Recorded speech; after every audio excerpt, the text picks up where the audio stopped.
Mbote na bino bandeko balandi ya radio Lokole télévision bisika nyonso bozwami. Merci na confiance pe fidélité bopesaka na programme oyo radio Lokole epai wapi biso na bino toyoka kokutana mpona kosolola bandeko.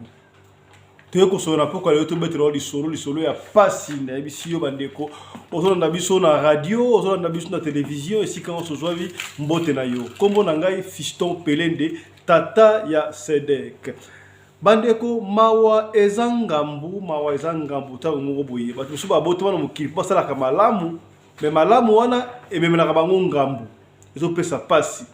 lisolo to kobetela yo ayo mama moko nde apesi biso yango mama azali na mboka ya Londres mama azali na mboka ya Londres apesi lisolo azali kolela nazala ba audio ya mama soki na tele bino ba audio wana bokosepela nango te bokomona mama mukolo pena azokolela ekosala pena bien te wana abi tobetaka lisolo po epeni bato pe mama aza na besoin ya conseil tizo lushombo mbote na oyo kozali mama yolande balengola mbote na yo boza ebele bote na biso lisolo oyo ezali nini ezali mo mulai me na kolinga na kata yango po episo mulai te po to kotela bino ba audio ya ba conseil ya bato yo peta ngota la ngai so za conseil tindela so voice na yo to kotindela mama wana pour ça la besoin isungi ana besoin ba conseil na bino po mama aza vraiment ya kokraker elle n'en revient plus lisolo za nini mama o apesi lisolo akomde mama mukolo alandaka biso radio Lokole à partir à Londres ay papa masolo betaka esungaka biso na moni solution ko sobates nango na awa na radio Lokole télévision pour ba papa ya bwania bazalaka awa ba mama ya bwania bazalaka awa pesa ngai solution na ese mama likambo ezali nini. Alors papa nazalaki na Kinshasa wanzalaki na Kinshasa biso nyos tu nga nazala bana 4 au total na bana 4 na 3 filles na ngai na 3 filles na yana bango ya mobile garçon moko tozalaki na Kinshasa et pas la biso bana na ngai misatu déjà mibale ya basi na moko ya mobali bazalaki déjà na poto moko ya mwasi mwasi na mobali bazalaka na Suisse bana Switzerland bo partager comme la bandeko basi oyo bayoka ke makambo osala pa mama na bango ezali malamu te na moko ya mwasi azalaka na France. Aïe papa Fiston to tikalaki na moko ya mwasi mususu na Kinshasa bango bayaki déjà. Alors nga na Kinshasa wana mama mpesi so ndo loba na Kinshasa nga na bandaki kosala tona mane kosala ezalaki na leki na nga ya mwasi ezalaki na école primaire abane ko fanda pa na ngai. Qu'est-ce qui s'est passé leki na nga ya mwasi est-ce que vous comprenez isolo bien nazo ko beta yango malembe pour comprendre pour pesa conseil et pas maman on a besoin de conseil. Aïe papa Fiston leki na nga ya mwasi abane kotanga l'école primaire moko songolo na Kinshasa na kotanga kombote. Qu'est-ce qui s'est passé maître leki na nga école primaire a télé ki na nga wana zemle ki na nga ki na ba 13 ans 14 ans na 13 ans 14 ans batie ezemi pas maître na bango na école primaire et puis si passe mwana mukende mwana batia ezemi e kopesa pito pale alobi na zui charge ya leki na ngai nazalaki dia na charge ya leki na ngai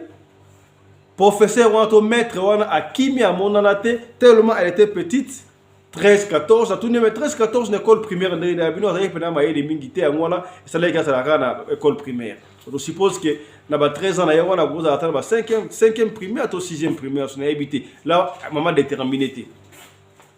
a ju charge ya zemi aleki na yawana ndenge bafanda ka sika moko ti leki na yawana aboti tango leki aboti tellement azalaki mwana mukie a ju mwana wana donc azo s'occuper na mwana wana na leki na ya comme si mwana lokola 5e mwana na est-ce que vous comprenez très bien sur l'obeta pour maman ça a besoin de conseil beaucoup pesa conseil donc pesa passe histoire boy mawezali ngambu mama mukolo azali kolela c'est que mabe penezali na bandeko obolanda biso na audio na partager vidéo pe comme la batu ti esika bali mama azali na besoin de conseil. Tala émission solo ezongi saka bakanisi ya batu yangoyo émission solo esungaka bino na biso yangoyo radio Lokole masolo mama lobi tellement na bokoli mwana wana très bien na bokoli makasi akomi na ngai tango mwana wana ayoko kokisa ba 6 ans 7 ba 6 ans lobi oui ba 6 ans moko boye ngai esengelaki ke nalanda bana na ngai na poto na yesu sabino awake mwana na ya mobali na ya mwasi mibale ya basi pardon moko ya mobali bazaki na poto mama ayeko voyager to mama voyager akena mwana na ya mwasi asuka tigaki wana atigaki na yebaki siko mwana ya leki na ye akoma leki na ye pe atkendaki te atikalaki na Kinshasa atikalaki pa ya mama na bango pendant ce temps mama ya bébé wana do leki na ye wasitaki na 13 ans ake ko sala ba vie na ye pareil asoki zemi mususu akei azomona sute alors mama tema falaka kende poto azu mwana na ye akei atiki mwana ya leki na ye wana pa ya mama na bango mama wana akei na uti ko sabino mama wana azwaki mwana lokola mwana ya affection yaki bakasi ba mesanaki tangu mama oya pesi lisolo akomi na poto azalaki na France liboso France un peu plus tard ayokoma na Londres mama otobeta lisolo aza na mobali ya mundele basa siko na Londres azalaki na France akomi na Londres mama beti lisolo azokolela soki na tshelo ba audio oko supporter te yango asa na besoin ya conseil bandeko mawa ezalaka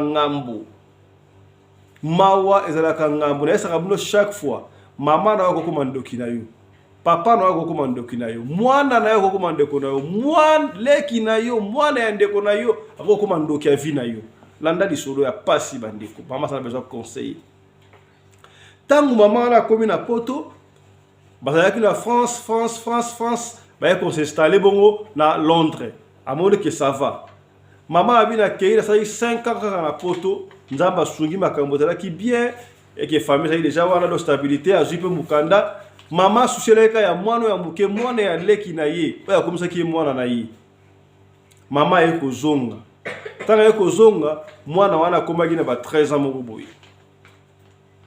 kozonga mama zonga kina Kinshasa akeinde kozwa mwana wana ya do mwana ya leki na ye akomaki mwana ye azwaki na bo bebe nyoso tu mwana atikala yepa mama na bango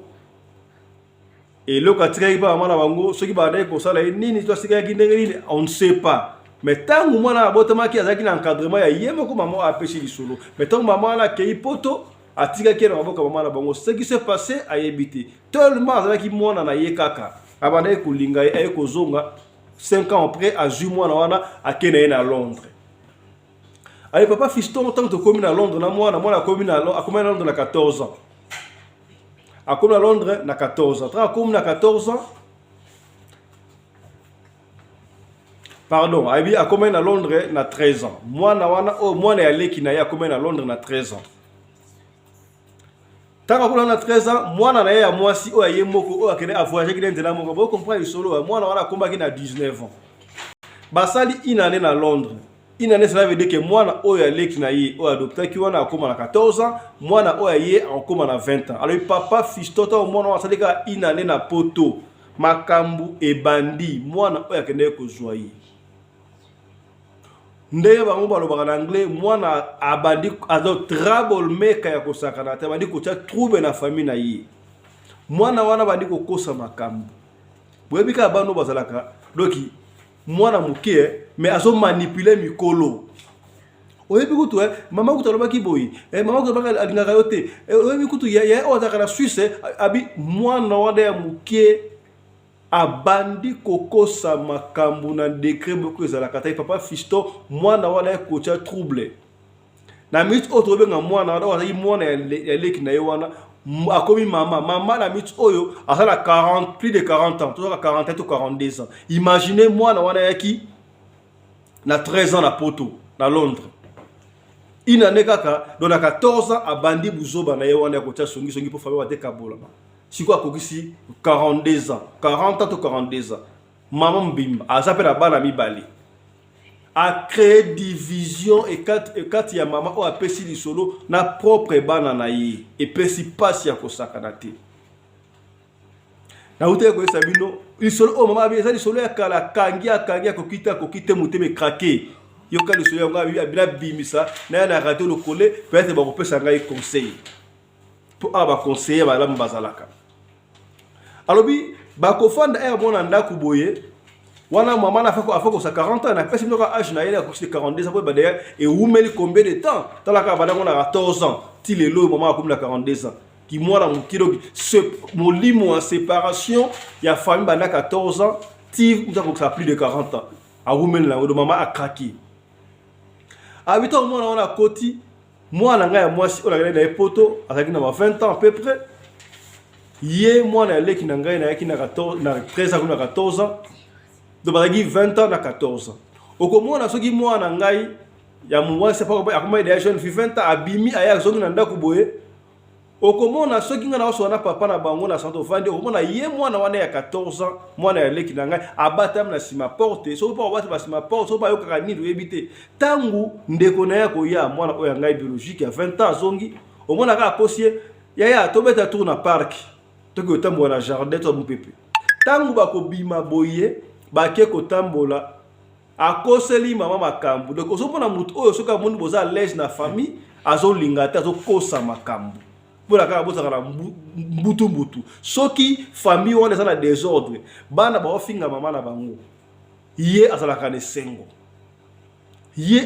esengo chose grave ake koyebisa ti bayaya na bango oyo bazalaka na Suisse eseki bino ya moko aza na France ibale bazalaka na Suisse mwasi na mobali oyo ya Suisse abala na ye mais leki na bango wana oyo do mwana ya mama leki na bango oyo baadoptaki wana atia songi asepara bana nyonso ya mama na bango akotaka bo bakanisa mabeke mama alingaka bino te konso mama alingaka mingi kaka mwana na ye ya 20 ans vous comprenez mwana ya 20 ans oyo bavoyagaka de la mwana mama azalaka mwana moki ya kosaka bango mingi ninga par exemple mensonge asalaka ke mama alingaka mwana wana koleka bino epesa ba trouble esala kutu bandeko na ye pe ya mibali bayina ndeko na bango propre mpona kaka mwana wana kosaka makambo papa fisto malheur kote na famille na ngai ya kosaka na te na yebi te nasala ndenge ninga mama bandeko na kobetela bino lisolo oyo soki na tele bino audio ya mama boyoka oka mama mukolo pela azokolela azopesa lisolo na kolela tozwi presque 1 heure de temps beta lisolo mais azokorata azokolela alobi kutu bula kopita mesi ko pasenga kutu alinga pasenga mobali na ye a expliquer ngai aibe mbala yebi lingala tenga ko expliquer ngai ba masalaka talaka mwana wana ya mwasi tellement cheki songi pa ya mwana ya mama wana ya 20 ans mwana so akomi na ndako akomi soki papa na bango alobi na ye mwana koma na niveau ya kozwa mai ya kopo abwake la papa na bango ata bino moko pena nyoso tu wanini mwana zo intoxiqué mwana ndek na azo intoxiqué ba na mabi likam oza ya passe ya isola mulana zo kata pour pesa conseil ayebisinga papa Fiston jour mususu na kei la kei kotala mwana nga ozaka na Suisse azalaki na zemi na koma pa mwana nga su na komi lelo tukokoma na komi boye po mwana mama na esengo tinga kutunga idete na yebi soki mwana wana oya leki na nga yebisa mwana nga nini na koma kaka leo na Suisse na butu wana mwana bandi ko finga ngai lokola ngamu na bota ete aiba Fisto imagine ka bana yo boti ba mama ndi balanda kaka yo lokola boy mwana oyo boti ya mwasi atoko finga yo lokola soki ndenge nini epesi pasi abitema na koma na butu na lali na tongo c'est prévu ça la quelques jours mais na kokité kaka na tongo wana na ju valise na ngai na zongi na lelanzela mobimba na lungwe Angleterre na Suisse moi na compliqué nga na zongo na lelanzela mobimba tellement moi na na zemi mama na papa Fiston ko finga o mwana nga o finga na otabe o mwana nga pe na bota pe na yeyo ezala ta mwana o nga na adoptaki ya leki na ati mwana nga moko papa Fiston na lingaki na beta mwana wa soki en tout cas ça na zemi te na beti talaka mama mukonde mwana comme na niveau na lo bagana na beta yi c'est que quel genre ma finga ba mama pasi mwana o bota lo fingo ndingwa avina zongi na zui motema ya mama papa Fiston quelque temps après mwana na nga yango ayeko bota tango aboti na tie motema ya kofinga na pa na koti motema kimama na zongi lisusu kuna nakende kotia ma ya moto ka desa ka bana bazana experience ko bota te na kela tia ma ya moto na fina ma ya moto abina koma pa mwana ngai Suisse wana mwana bandi ko yebisa ngai donc to vani kana mwana na moni bébé na ngai koko na ngai to sola mwana wa parfait ko robala nga papa fisto ke non na ndako na ngai na mbongo na ngai na sana ngo na ko dépenser pour na mutu moko te soki mutu aye awa ye moko a se prendre en charge a somba biloko na ya kolia ya komela nga na ko dépenser lo moko te mbongo na ngai eza po na ngai na mwana na ngai Maman le papa fisto natali droite natali gauche mais nazaka ngala mwana odo mwana ngazo lo baboye pena mwana ya ngai motema bo mama abina bimi na kila supermarché na sami provision o ya ngai moko na ye na ngona ndako na ndenga bo mama ya lo baki motele biloko na yete biloko o na sombi ye ali yaki yango mena okipete aza mwana et puis singa passe na comprendre que ndeko na bango wana alobine makambo ya mabe alobina tuni na otuna mama makambo ni o ndeko na bino azo yebisaka bino obo yininga mama na bino boye nga na membino 9 mois na boti bino bokubanda ko yina ngai boye bo séparer ngai to se séparer pourquoi bokubanda pe ko yina leki na bino ya mwasi ote na lingite ye alingaka mwana leki na bango ya muke ya 20 ans wana ore na 20 ans par rapport à balingaka bango te ba yebisa bango ndengo ne principal sabina na tiga motema bo mama na kanisa ki lokola ezaka ye moko non tangu abotaki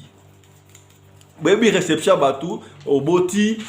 batu baka otala ti beau frère ali wana ba camarade beau frère ba famille bako yabi leki na yepe ya mobali afadi yala baka mobali pe ayaki il fallait pas coudre quelque part dans maternité je crois quelque part là maman expliquer bien à comprendre les mais abi c'est fait que maman zo ki retard pas comme ici ka ba ali po ba la champagne ba non so pas la moi na botami ya na banga mobali oyi mwana yepa na Suisse wana zalaki ka nenga di solo mama koko e retard nento leko zela oya ya bitenga na ye bino bibo bani ko mena champagne nenga nini koka bota ibo langa to mena champagne te bo so mena penga champagne ayi batu no so ba seki me mwana na ngai ya mobali papa fiston azo parvenir ko loba na ngai osolo bato avant to mena champagne to zela yo éviter ce que va te la champagne kende ko somba champagne na so ko somba champagne na misu ya batu soni ya kosakana te batu va comprendre que quelque chose ne va pas na famille oyo nini kaka leki na bango wana asoko lobaka na bango makambo oke ngana lingaka bango te na lingaka leki na bango na esa kibino maman ça na bata 4 oya bota 3 filles na 2 garçons. Donc 2 filles wana na garçon ba yini leki na bango ya suka mutem do baba ni ko loba maloba ya mabe pona leki na bango ya suka ba maleli abina ebite maloba mabe baloba pa leki na bango ya suka wana ona yaka na poto na linga ka bango na sondenge mboko na pesa ba avantage te kaka yemu na baba na linga ka wana yemu tasalenga pe ya mabe na ndako ye pa finga ka ngai ye kutu mtabwa na papa na bango pe mai na kopo pona impolitesse auta yi kobala awa bandeko le bayata feta mariage te na ebite pona nini nyoso tu wani songi ay papa fisto makambo ze belé mwana lo bayate il se fait que jour moko boye ye eluka makambo o bazoka na 13 ans wana bamimi na poto mwana ya leki na nga wana o akomi na plus de 40 ans lelo azalaki na problème na mwana na ngai ozaka na Suisse ona hotel na bete no isolo awa na bi abenga na ngai aloba na maloba mabe na kenda na ndako na ngai na kolela oyo nakende ko sali sa ye singa no mbongo na ye za ye na bana ye bazaki na problème bango mbale siko pona ye sa problème wana akoselinga makambo super mama ke mama lobaki makambo mabe pona yo na tuni mama makambo mabe ngalobaki nini. Imaginez-vous que maman zo ko lobate ayi papa na sa maman boboti na ko makambo wana te me beta li solo ba maman ba comprendre que mwana oyo bota lo baro mabe effectivement mbala wana mwana na ya sushi c'est que vérité ndeko na biso wana oya 13 ans pour comprendre ka wana oya kuta aki na porte na 13 ans alobaki boye makambo ya mabe abi ya solo nga lobaki makambo wana te ay papa fiso se permettre tant na zongi na tuni ndeko na bango wana siko akomi de pa na ye na ndako na ye na tuni mais comment est-ce que benga ndeko no ya Suisse oyebisi ke ngai boye te mama bomaka moto na yeso ki ka ndengo wana pona nazaki na besoin na senga mbongo ala fa na kosolo makambo ndengo wana pona apesa ngai mbongo wana yo bosenga ndeko na mbongo il faut que la maman na bino makambo. Donc yo ba trouble autres na ndako o na ngana libote na ngo comprendre ngote. Ça te dit absolument rien. Donc maman na passe wala so ko ya kutu ko rappeler que yo za kutu mwana ngato mwana ya leki na ngana zwa kiyo. Mais ye pa ye biango. Donc pour na ye mwana o bagaki na 13 ans na ko 42 ans de l'eau. Pour à régner bien, à un avantage, il y a un système divisé pour mieux régner la famille à bateau. Et puis si passe pas fisto, moi là la kabo dinga na libota na ngai bimba. Donc tant nga to so na bana na ngai, to bana na wa finga ngai, ya zoyo kaka esengo. Et puis si passe, bango nyo surtout ba yinaki leki na bango ya muki ona yaki na yona. Susi wana ba yinia ke libala awumela zobota te nzamba ya kosala yenguya aboti bana mapasa leki na buleke leki na bango aboti leki na bango ya suka ya ta moko te kotala yi to tikile kuna ye mwana na lingaka to kende otala ete quelle méchanceté mwana na pe souci ba de kosala ye ba ndeko ba lingaka ete papa Fisto mwana na ngamba kangene maladie ya cancer et pesi ngai pasi ngai mama na koli bona beli cancer te mwana na ngai suka baka ngai na cancer ouais c'est cancer ya normal tu es normal tu pas Fisto beta di solo ngana sala nini na besoin famille na ngai ezonga bo moko ndenge zalaki avant ngana tshazolo na ngai likolo mwana ona yaki na âge ya 13 ans lelo akoksi 42 ans ba problème na ba problème habitala ka laki na mo âge à 13 ans afandika il en est bien ti 14 banda 14 ans ti le maman plus de 40 ans 42 ans à peu près ba problème na ba problème na mutu ekraka ngai papa Fisto pona mwana wana na sala kama be ndenge na yaka na ye na poto na sala kama be ndenge na zonga kala Kinshasa la keko joyer est-ce que mwana la kanisaka te eloko wana te po pesa ngai kimia bandeko na sala na nenga bo mama papa Fisto na nenga ki mama abalaki bon en fait abota yeba mi bala fana na bana na ye alungwa so na ndako na ngai tala mama 40 avant na ndako na quelque part na Londres abota bana mi bala moko ya moi moko ya ese bana moko ya bosto mbali boto mbali mais o e concerné mwana ya mobali ya 16 ans baso la kapé bien bana pe ko ya ndako non mais ko consort mais il se fait que na se rappeler un jour que anniversaire ya mwana na ya mobali. Donc koko na ngaka kwa sata moi pour maman na bango yi maman na ngai quand même ngam la sokela acha mukie so maman na bango akima wana asaka yi mwana ngai na tindeli texto joyeux anniversaire koko na ngai koko zo répondre na voyage na message leave me alone donc leave me alone parce que ba français donc c'est comme si longwela ngakuna abesa ninga passe na comprendre comment est-ce que maman na bango a cause la nga makambo tina bana na ye mwana ko lobananga longwela ngakuna leave me alone maman na bango ya bisi bango nini abi peut-être nga na kanisa ke lokola téléphone à mwana ezalaki pa mama tellement mama sa mabe amoni message wana a répondre à téléphone à moi na leave me alone nzoka là qui moi na yemoko un jour je suis que là qui moi na yemoko donc maman de a intoxiqué bango makambe mabende ngwana et pas Fiston na lembi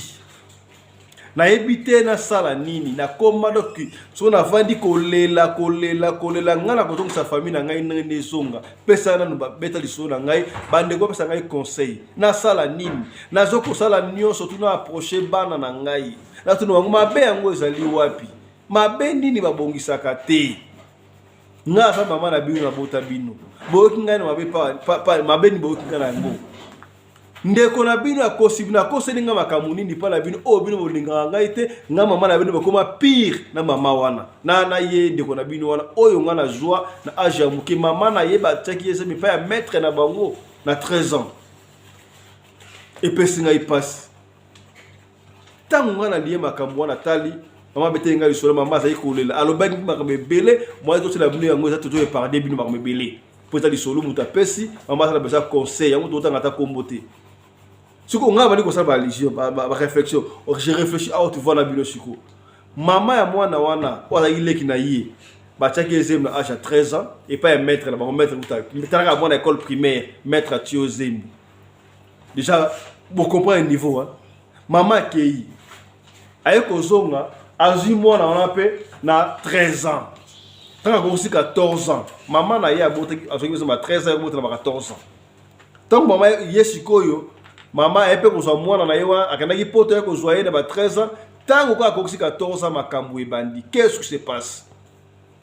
Qu'est-ce qui se passe? Est-ce que na tamo Rwanda oyo mwana atikalaki na Kinshasa et pas ya maman na bango pas koko na bango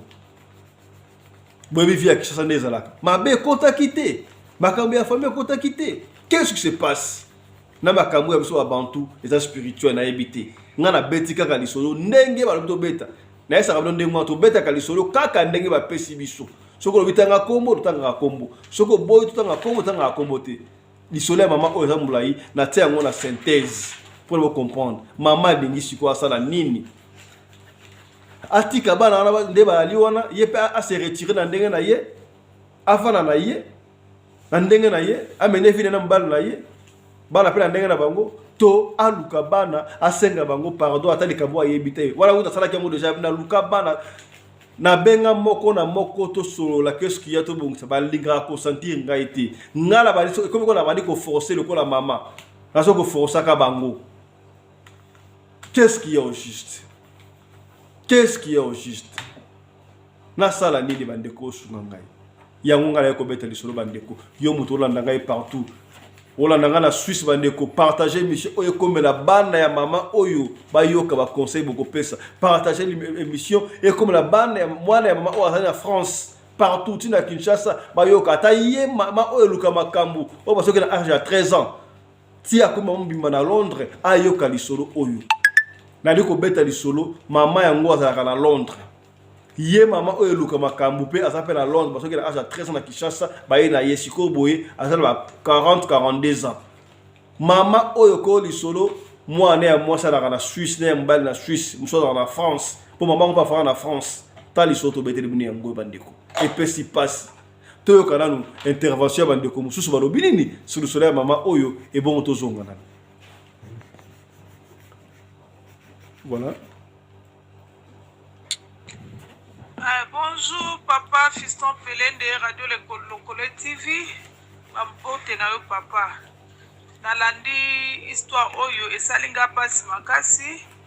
Lokola mama na biso azana besoin ya conseil, ngai na kopeseka ya conseil. Pona nga ndenge na landi, ndenge kobanda racine ya zemi ya mwana wana nanu o aza mwana leki na ye. Ti mama na ye kobota yaya azwi responsabilité ya kosokipe na mama na ye mwana soka azalaki mutu mususu ndenge akendaki na ye France wana okai mpe koabandone mwana ya leki po ata azosufrir na ye etali ye te po aza mwana na ye aza mwana na ye te aza mwana ye biologique te me na bolingo oyo ka nde balobaka kobokola eleki kobota mama wana atalaki mama asali tout possible ya kobengisa mwana wana ti place oyo azali. Premièrement maman na biso aza a féliciter aza mama moyo ya bolingo nzambe akozaka kopambola ye te nzambe apambola ye nzambe apambola ye me ngai mpo na ngai na division oyo mwana na memi kobanda âge ya 14 ans kino lelo ndo olobi akokisi 42 ans oyo ekomaka mosusu mama na biso akota prière oyo ekomakambo ya spiritualité mwana na peut-être koya na ye azalaki de ata mosusu aliaka kindoki ezaka kaka o kindoki conscient bakindoki conscient kutu eza bakindoki mabe makasi oyo pede esilisaka bato oyo ememaka badivision ya makasi kende ozomona moto azopanza bino bozoyeba suki na makolo te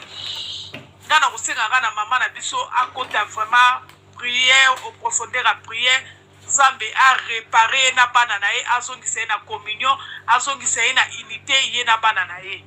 ilonga na kosengaka yango wana bolamu ya mama na biso eganga na vie ya bana na ye. Merci beaucoup papa.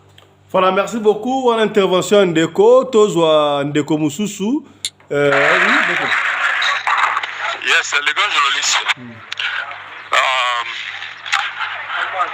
Na lisolo beti ça fait mal hein, ça fait mal. Il y a un monde qui mutozo qui na bomwana aussi porter ou ajouter charge na kati ya budget na yo pona ko kokolisa ye ainsi de suite qui était abandonné na ba parents na papa na ye. Mais après tout kokola na ye et comme il y a un problème, alors conseil na opesa mama wana soki ba mikolo baloba badresaka nzete soki ezali nanu na bo jeunesse nango. Donc soki arbre ese koli ekomi na maturité ezali pratiquement impossible au redresser yango. Donc soit il faut kata mipandi nango, soit il faut au katango sous juste nacier pour abandonner le sous-vie. Mais alors il fait un moto, normalement il est déjà impossible. Donc aux ana façon il y a qu'on redresser moto le suite ce qui ça déjà autobengi virage moko ya mabe déjà. Alors pour le conseil le konga na webisa mama nake il faut tout d'abord ceux qui bazanda kumukona mwana mwasi wana il faut ça la tout à se libérer naïe. Donc bas séparer pour na façon ya zo batela libala na yete, c'est-à-dire raza mwana moko déjà commis na va penser moko un peu trop bizarre quoi. Alors il faut d'abord physiquement boy pas se séparer à tikaye distance. Mais spirituellement, il faut prier. Il a prié beaucoup pour naïe. Là, on peut la fiwana. Il peut être aussi envoûté. Il peut être aussi envoûté par le mauvais esprit. Pour natina tiasa la babilo kouana. Mais toutefois, en réalité, physique, ils ont la diriger na spirituel. Donc la vie na biso oyo soko zui na vie na yo yebaka spirituel na yo déjà ezalaki bien préparé. Soko obebi na vie na yo, c'est-à-dire spiritualité na yo ezalaki déjà ya kobeba. Alors mutu pona bonga normalement na vie ebandaka no na kati ya spiritualité na ye. Donc spiriti na ye il faut ezala déjà ko changer. Alors pona mwana mwasi wana d'abord on a dit qu'il ne faut pas se séparer, mais maman a continué à bonde la peau parce que d'abord moto a beaucoup lieu na vie na yo asa déjà parent na yo. Donc ceux qui ont azo kabonana on a amertume, c'est-à-dire vie na yo et vous allez bien te. Vie na yo vraiment en tout cas et vous allez bien te parce que vous n'avez pas Bible les oloba et ça na double bénédiction na vie à bana quand vous allez kotosa donc kotosa va boti na yo donc kotosa quand te me côté te off bango donc ils ont la double bénédiction. Alors ceux qui ba parents na bazali na o to bengi kingo kubuka na na vis-à-vis éducation na yo, c'est-à-dire yo zape na double malédiction. Vous voyez? Donc quand quelqu'un makamino c'est na opposition ezalaka na bénédiction double ezalaka na malédiction double. Donc bon nzamba lobinde yangwa. Alors pour la maman azoika alukola mwana mais acha distance. OK? Des fois na distance wana ko corriger. Des fois pe lisusu na mabonde lia mama wana nzamba kokuta na yefi wana a changé attitude na a changé peu façon de voir des choses. Mais sans laquelle vous allez la passe. Alors pour la moi wana sera ko biso de tozolo babodo. Vraiment c'est trop bizarre ya ko pesa mutu a ndimi abe sa misolo na ye pour na tina été yo au déplacer na Congo tio comme en Europe ou soit pendant que vous allez na Congo a d'autres ndoma va quelque chose pour nous vivre. En même temps on se rejoindre na place ya Zali au comme ko rendre vraiment malheureux. Mais ça là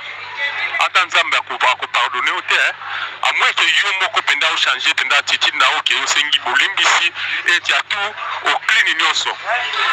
Alors ceux qui ont lingi bongo te au boy penda donc mon que yo koki parce que vous en a pas ou vous en a mamnyoso, sachez que il y a un grand trou eza liboso nao oyo kodinda okozanga na fasa kobima na yango. Donc c'est ça un peu ongala kokoloba nde yango wana. Merci beaucoup. Mais le sambu kaka nde echangeaka makambo tu. Ok, bye. Voilà, merci beaucoup na conseil kitoko o ndeko apesi wana na simbi eloko mo pa ndeko na kipe mama simbango ndeko kolanda biso otobeti solo na yo ozalaki na 13 ans oyaki poto na âge ya 13 ans mama kurutu na yo oya komaki mama na yo mutayaki na yo oza siko une grande dame 42 ans on a bana mibale moko ya 16 ans tobeti solo na yo za na Londres au miyebi on a été partagé ndeko lobi les spirituels les physiques et la spirituel. Ndengo mona ka mutaza boye mutu a bongi na vie ezaka non spirituel boso. Soko beba de symbiote bongi te na vie ezaka pe spirituel. Que oza lié quelque part et puis na physique boye et boti mbuma o vivre que malamu te. Donc maman so solara malamu. Papa o ataka mama na mama ya mwana wa zemi. Professeur en fait maître na bangoana ataka na zemi na pese binora alors ouais ministère ya chiffre 13 hein ba cha mama ya mwana wa zemi na 13 ans ayeko bota na ba 14 ans et puis a récupérer mwana o ba yeko zo na Kinshasa na ba 13 ans na ba 14 ans abandi ya ba bloc wana c'est quoi au juste mama ataka ba bolongo na se assemble yo muto otala ngayo bamboko 42 ans ozali ya mwasi munene okokanisa te mama azwi ngai na âge ya mokie soki nazalaka na Congo loyo la kofuta 42 ans alinga kozala na vi nini me mama wana se sacrifie afuti mbongo na ye tike na ye azwi yo pene na mwana akomisi yo ntina poto il faut sosola yo mpe fosambela makasi na bana ya mama oyo so botikale 4 wana bosambela mpo na bino quelque chose ne va pas na libota na bino ndeko ba babaki liboso awa même kindoki inconscient pe ezalaka batuere mabe oza inconscient mozoyeba te nzambe asunga famille toyoka suka témoignage ya ndeko oyo ndenge alobi ebongo tokata na biso. Bonjour papa Fiston Pelende Radio Lokole TV bambote na yo papa histoire oyo esalinga pasi makasi lokola mama na biso aza na besoin ya conseil ngai na kopeseka ya conseil pona nga ndenge na landi ndenge kobanda racine ya zemi ya mwana wana nanu o aza mwana leki na ye ti mama na ye kobota yaya azwi responsabilité ya kosokipe na mama na ye mwana soki azalaki mutu mosusu ndenge akendaki na ye France wana okai mpe koabandone mwana ya leki mpo ata azosouffrir na ye etali ye te mpo aza mwana na ye te aza mwana ye biologique te me na bolingo oka nde balobaka kobokola eleki kobota mama wana atalaki mama wana asali tout possible ya kobengisa mwana wana ti place oyo ye azali premièrement mama na biso aza afélicité aza mama moyo ya bolingo nzambe akozaka kopambola ye te nzambe apambola ye me ngai mpo na ngai na division oyo mwana na memi kobanda age ya 14 ans kino lelo ndo olobi akokisi 42 ans oyo ekomaka mosusu mama na biso akota prière oyo ekomakambo ya spiritualité mwana na peut-être koya na ye azalaki de ata mosusu aliaka kindoki eza kaka te kao kindoki conscient bakindoki conscient kutu eza bakindoki mabe makasi oyo mpe desilisaka bato oyo ememaka badivision ya makasi kende ozomona moto azopanza bino bozoyeba suksi na makolo te nga na kosengaka na mama na biso akota vraiment prière au profondeur à prière nzambe a réparer na bana na ye azongisa ye na communion azongisa ye na unité ye na bana na ye elonga na kosengaka yango wana bolamu ya mama na biso eganga na vie ya bana na ye. Merci beaucoup papa. Voilà, merci beaucoup. Je crois maman autour de biso qui conseille, bah précieux conseil, quelques conseils bandeko. Yo pe mutelongo pe sa maman conseil. Tinde la biso voice autour de maman to comment la commentaire nation pour na kaka esunga.